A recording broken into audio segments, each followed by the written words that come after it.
So this is a really exciting time in technology. We have new opportunities such as mobile computing, cloud-based computing, really cool internet services. But the problem is that companies spend a lot of money on compliance with privacy and security laws, billions of dollars. And so what they really need are new methods and tools to help them design their systems so that they can comply with those laws in a very transparent and accountable way. My name is Travis Breaux, and I arrived at CMU in 2010. I'm on the faculty at the Institute for Software Research. Before coming to CMU, I worked at the Institute for Defense Analyses. This is a federally funded research and development center that does research for the Defense Department. We typically looked at information systems and tried to evaluate them for various things like compliance with federal regulations and DoD regulations. So my area of research is called requirements engineering, and this is typically the first phase of modern engineering. So before you build a big system, you have to figure out what people need, what their business needs are, business goals. It typically has this strange mix of linguistics and artificial intelligence and knowledge representation, in addition to traditional software engineering practice. So one interesting project that we're working on has to do with modeling privacy policies. Companies have privacy policies that they post online, and the purpose of the policies is really to communicate to consumers what the privacy practices of the company is. It turns out that also within the organization, software developers often need to know what the rules are for writing software.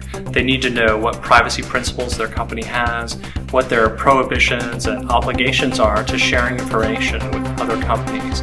And at scale, it's very difficult for developers to communicate with other developers what those practices are. And so what we've been doing is we've been looking at a mix of using formal methods.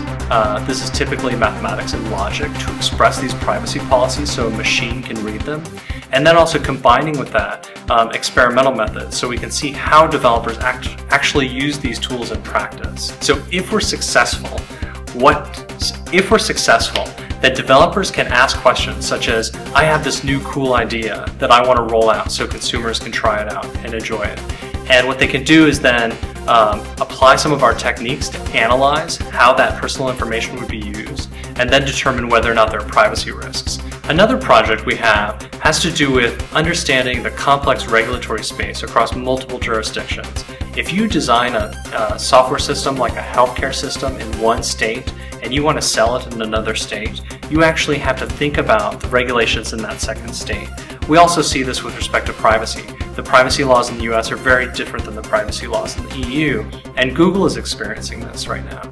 So one of our goals is to be able to model these regulations in such a way that you can actually analyze them and determine what the common practices are across jurisdictions.